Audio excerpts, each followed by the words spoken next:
उनको समस्या ना हो। बहुत सारे छात्र हैं और उनको बसें जो है वो आसानी से मिल पाए। बसें बाहर खड़ी हैं, पर्याप्त मात्रा में रोड में बसें उपलब्ध करवाई है और परीक्षार्थियों को कम से कम परेशानी सामना करना पड़े या आम लोगों को कम से कम परेशानी सामना करना पड़े, इसके लिए हम पूर्ण रूप से प्रयासरत हैं। 4 चरणों में आयोजित 2 दिवसीय पटवारी परीक्षा संपन्न। अजमेर में दूसरे दिन नहीं बिगड़ी यातायात व्यवस्था, उचित परिवहन साधनों से लौटे अभ्यर्थी। राजस्थान कर्मचारी चयन बोर्ड द्वारा 23 और 24 अक्टूबर को 4 चरणों में पटवारी भर्ती परीक्षा आयोजित की गई। अजमेर में जहां शनिवार को 90 परीक्षा केंद्रों पर आयोजित परीक्षा में लगभग 60,000 अभ्यर्थी शामिल होने थे, पर परीक्षा देने सिर्फ 37,653 अभ्यर्थी ही पहुंचे। वहीं 24 अक्टूबर को 92 परीक्षा केंद्रों पर 61,000 अभ्यर्थियों का पंजीकरण किया गया। पटवारी भर्ती परीक्षा रविवार सुबह पहली पारी में 8:30 बजे से 11:30 और दूसरी पारी 2:30 बजे से 5:30 बजे तक आयोजित की गई, जिसमें विभिन्न परीक्षा केंद्रों पर परीक्षा देकर लौटे अभ्यर्थियों ने बताया कि पेपर एवरेज था, जिसे हल करने में ज़्यादा कठिनाई नहीं हुई। परीक्षा केंद्रों पर भी व्यवस्था पूर्ण रूप से संतुष्टिपूर्ण थी। पेपर अच्छा गया। लगभग हर परीक्षा केंद्र पर तैनात पुलिसकर्मी हर अभ्यर्थियों की बारीकी से जांच करने के बाद ही उन्हें परीक्षा केंद्र में भेज रहे थे। रीट परीक्षा से सबक लेने के बाद सुरक्षा और सतर्कता के बेहतर इंतजाम दिखे।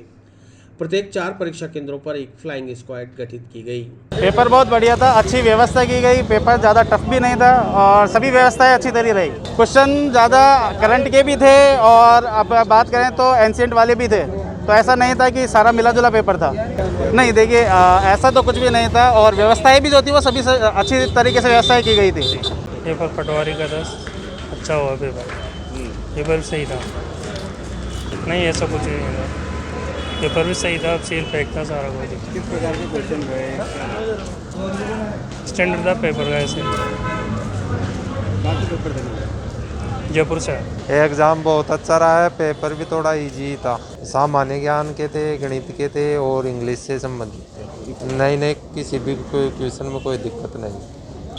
भैया पेपर थोड़ा ठीक था। लेवल थोड़ा सा मैथ का थोड़ा सा ज़्यादा हाई आया था इसमें, बट एवरेज था पेपर। ऐसा कोई टफ नहीं है।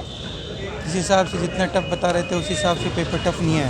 इस प्रकार की व्यवस्था में आपको क्या सुधार लगा या व्यवस्था? नहीं, व्यवस्था इस बार बहुत अच्छी है, पूरी चेकिंग हो रही है और ये चीटिंग का जो है ना इस बार थोड़ा सा बिल्कुल भी नहीं है यहाँ पे।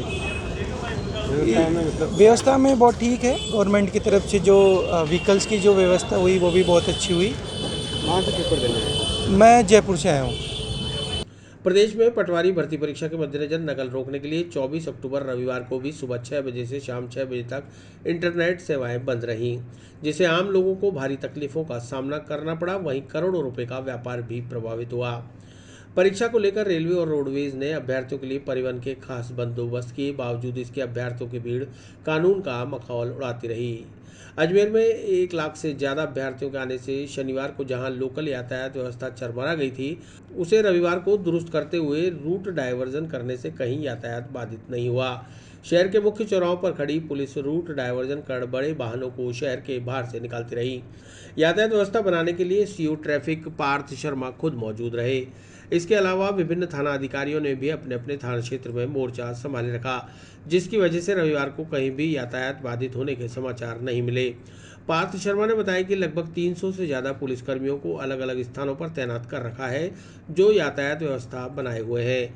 इसके अलावा अभ्यर्थियों को भी कोई परेशानी न हो, इसलिए रोडवेज प्रशासन की ओर से 150 अतिरिक्त बसें चलाई गई हैं। बसों को बस स्टैंड पर खड़ा न कर रोडवेज स्टैंड के बाहर से ही रवाना किया जा रहा है, ताकि भीड़ एकत्रित न हो। देखिए सर, करीबन यातायात व्यवस्थाओं दुरुस्त करने के लिए 300 यातायात कर्मी लगाए गए हैं, जो इस यातायात व्यवस्था को दुरुस्त कर रहे हैं। हमने जगह जगह लोगों को परेशानी ना हो इसलिए कोशिश कर रखा है कि हमने लोगों को डाइवर्ट कर रखा है।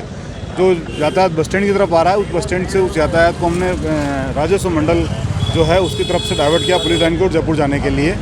और साथ में जो इन छात्रों को लेकर के जो आ रहे हैं, जो परीक्षार्थियों को, उन लोगों को हम लोग राजऋषि गार्डन या पटेल मैदान के यहाँ से उसको यू टर्न दे रहे हैं और वहीं से वापस वो बच्चों को बिठा रहे हैं, ताकि बस स्टैंड पर जो यात्रा के लिए छात्र आए हुए हैं उनको समस्या ना हो। बहुत सारे छात्र हैं और उनको बसें जो है वो आसानी से मिल पाए।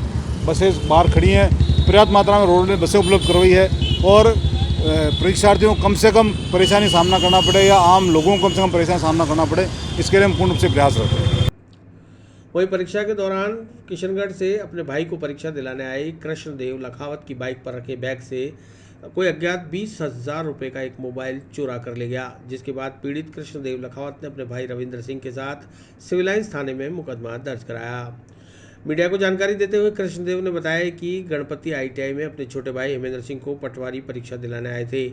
लौटते समय पानी भरने के लिए सामने प्याऊ पर गए। इस दौरान बाइक पर टंगे बैग से कुछ ही मिनटों में शातिर ने बैग में रखा मोबाइल चुरा लिया, जबकि बैग वैसा का वैसा टंगा रहा।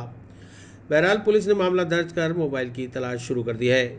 मैं अपने भाई को एग्ज़ाम दिलवाने लाया था गणपति ITI कॉलेज के सामने, और वहाँ पे मैं पानी की बोतल भरने गया था। मेरी बाइक के ऊपर बैग रखा हुआ था और मैं 5 मिनट बस प्यास की प्याऊ से 20 मीटर दूर पानी भरने गया था। बीच में गाड़ी की आड़ थी तो दिख नहीं रहा था इतना मेरा बाइक वगैरह, लेकिन मैं गया साइड में और 5 मिनट बाद आया। मेरे को थोड़े टाइम बाद लगा, मैंने कहा अपन थोड़ी देर दूर हुए थे बैग से, एक बार चेक तो कर लें सब ठीक है।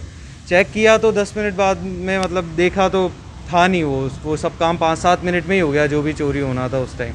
हाथों हाथ केवल एक मोबाइल चोरी हुआ और कुछ भी नहीं। उसमें एक किताब थी 20,000 का फ़ोन था A15 मेरे भाई का था। अभी हम एग्ज़ाम देने आए थे किशनगढ़ से, मेरा भाई आया उसको दिलवाने लाया था, कज़न भाई है। हाँ, थाने में भी सूचना दे दी है, आश्वासन दिया हमें कि जल्दी से कार्रवाई हो जाएगी यहाँ पर, फटाफट लोकेशन ट्रेस करके, और हाथों हाथ आ गए हम। एक चोरी के 1.5 घंटे के अंदर आ गए हम यहाँ पे। ये जनता कम जागरूक है, इस वजह से उनकी हिम्मत बढ़ती रहती है। जैसे हम तो रिपोर्ट कराने आ गए यहाँ पे, कई आएंगे नहीं। कईयों का ऐसा है कि गया तो चलो पुराना हो गया था फ़ोन, अब कहाँ भटकते फिरेंगे, हम तो दूर रहते हैं, इस थाने में रिपोर्ट कराएंगे। तो वो वाली बात नहीं है, थोड़ा जनता को भी जागरूक होना पड़ेगा और ध्यान रखना पड़ेगा। मेरी लापरवाही थी सबसे ज़रूरी, तो इसमें मुझे बैग साथ लेके जाना चाहिए था।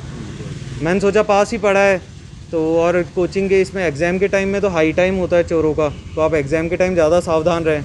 अब वो तो चोर पकड़ में आए तो आप ही पूछने आना है, आपकी रिपोर्टिंग का काम है, हम तो रहेंगे ही नहीं यहाँ पे।